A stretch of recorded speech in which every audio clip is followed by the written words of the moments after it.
Hello and welcome to PEP Business TV. Today we've got a subject very much focused on after sales and more specifically service department. We've had quite a lot of people write into us and ask about handling customers in that very difficult service process. One I think that's quite often undervalued, and it's a really tough job. So we're going to try and look at some of those issues today, but it is a complex subject. We've probably got, 12 different areas, and that's what makes handling a customer so hard through the service process. There's so many steps, so many places where it can go wrong, and that's the areas that we really need to just chat about briefly today. Let's start off with having a look at some of those early parts of the process. Ian, we've got, if we put them together, telephone answering, the qualification of a customer and understanding that booking procedure just as the first bits. How do you see that? Well, even just making sure that, if you like, there is a consistency in the way in which the inquiry is handled. Yeah. Making sure that you're gathering all of the right information that enables you not only to make sure that we do the right job for the customer, but also allowing that opportunity for upselling. Giving yourself enough space and giving yourself enough time, if you like, to make sure that... The time thing's an important one, isn't it? How many people that book something in just for the job and then find there's extra work, but there's no time to do it. Yeah. And it often leads to the customer being dissatisfied because we either let them down because we haven't allowed enough time for it, or we only do a part of the job and then have to rebook, and they need to come back. Absolutely. Who wants to do that in a busy life? So those are all issues. We know that if you move on from that, you've got those simple things like parking. How many dealerships do you go to where there is parking, even for customers? You find the parts van slewed across two spaces, or there's nowhere to park. Yeah, and of course, the parking issues tend to occur at took spikes in the day, which is when people are dropping the cars off first thing in the morning, and then obviously coming back in the afternoon and picking the cars up again. Absolutely. And then, follow on through that, finding your way in, making sure the signage is good so that you get to the reception, and then having, again, that sales process that processes the customer in a proper way. Not that that look up that makes you feel like you're not invited or you're not expected. It's so much better if there's something that makes you feel that you were expected today. Yeah, absolutely. And I think one of the other things as well that we often, I think, experience through after-sales personnel presenting back, if you like, what we've done to the car during the day. They talk about them rather than us or we as a team. The technicians have done this or what they've done. I think it's a way, I think the reason that people do that, it's a way of like, well, if something's gone wrong, it's not my fault. It's them that did it, it's not me.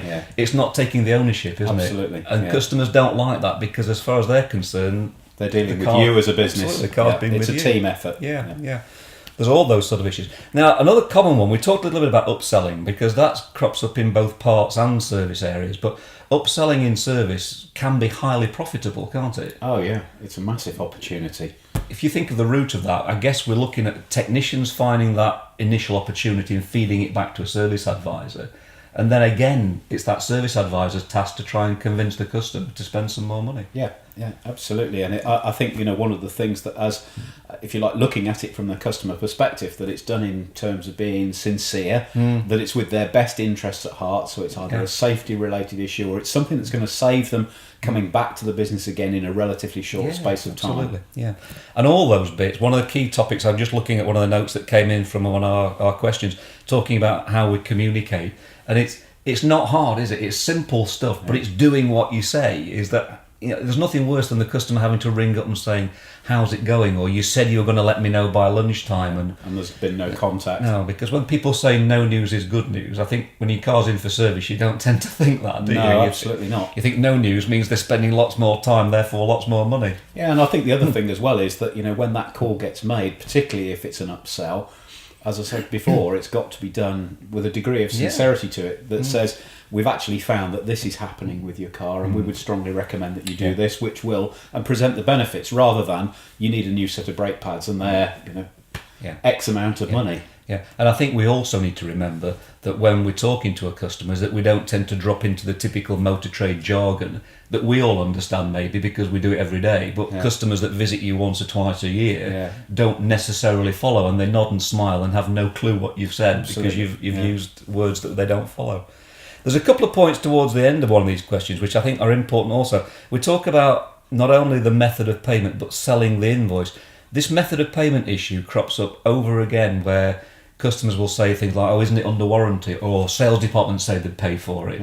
we've really got to get this clear at the beginning, haven't we? It's in the initial qualification. It's right at the point of booking, isn't it? If you're going to have an argument or a confrontation or a disagreement, let's do it before we've done the work. Yeah. Because there's nothing worse than that queue of people and someone standing behind listening to you, having to struggle through this conversation. Or defend what you've done. Absolutely. Yeah. So that's a real common one. But this selling of the invoice, I think that's what we talked about earlier, about this. This is what we've done for you, Yeah. the way we've improved the car and trying to take some real ownership of that. What about follow-up? Do you think we follow up properly with service customers? Well, I think it's done in a very ad hoc manner. If we do it, I don't think there is a level of consistency. And of course, the issue with follow-up is that if you're getting the right degree of follow-up, you're going to get comments back from your customers that will help you improve your business. And those are useful, aren't they? I think people have said to us in notes here, the reason why they feel worried about follow-up is that sometimes they anticipate a problem. Yeah, absolutely. Am I ringing up for Mr. Jones to tell me that, I'm pleased you've rung, it's not right, and I've just invited a problem? Yeah. But isn't it better to do that and deal with it? Well, absolutely, because there's the old adage, isn't it? That people that are dissatisfied will tell everybody. Those that are satisfied tell very few people. Yeah, so yeah. it's better that you find out. And I think it's becoming more common practice in the sales environment. So why not do it in after sales? Well, particularly when you look at how much money some of these visits can cost. I mean, just a simple good manners of follow-up to say you've spent a lot of money with us this week. Was everything okay? Yeah. Just to find out. And I think it builds the relationship between the after sales advisors and the customer.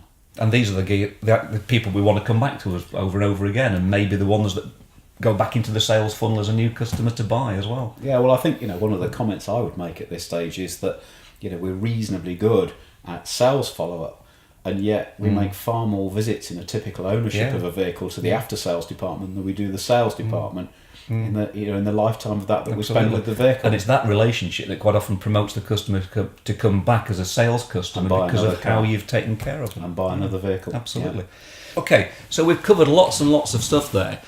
What we've done with these is we've put them into separate modules so that you can take some time to go through each of them at the speed that you feel comfortable and really get the most out of each of these sections. It's a complex job. It's a tough job being a service advisor. You have a lot to input and a lot of things that you can do right and wrong. So we're helping you very carefully through the process. Follow the link through, take the training processes, and we're sure that you'll improve. Thanks for joining us today. Goodbye. See you next time.